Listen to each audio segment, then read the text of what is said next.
So, in this episode, we are going to talk about emotions that are necessary to attract the life that you desire. First of all, I want you to understand that there are mainly two categories of emotions that need to be harnessed in order to attract our desires. The first group are the positive emotions, and the second is obviously the negative group. Contrary to popular belief, some emotions that are known to be negative ordinarily will be used as fuel to bring about the manifestation of our desires. Again, I would remind you that this is a Christian channel.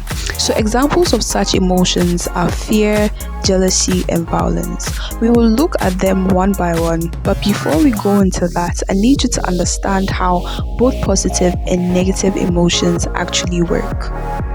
I need you to understand something, that is the negativity bias.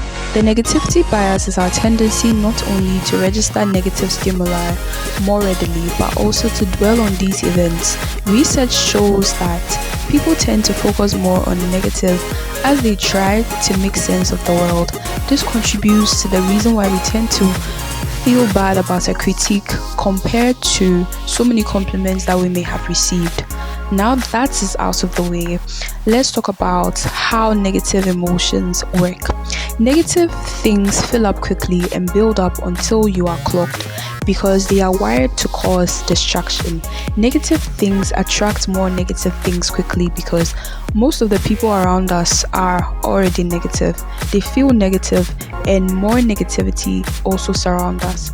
So most of the time you need to move to a new environment to find something different or positive. So most of the time you realize that in an incident where you are waiting on the call of someone to make a move, you haven't heard from the person for probably an hour, and then you pick up your phone and then you try to call the person. You've been calling the person for half a day, you've not heard anything. The first thing you think about is, oh my god, what if something bad has happened to the person? What if they've gone into an accident or something, or they're dead? Oh my god. It's just how over time human beings have lived their lives to survive, right? So this is also how the positive things come to occupy space. Okay, so the positive things on the other hand also occupy a space that is created because it is meant to help you to grow. It causes illumination and makes you blossom because it serves as a light in your dark world.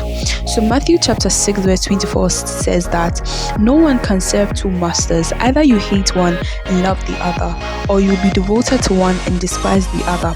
That is the reason why you need to get rid of the negatives that have filled you up, like anger, bitterness, and unforgiveness, to create space for the positives so that your life can change.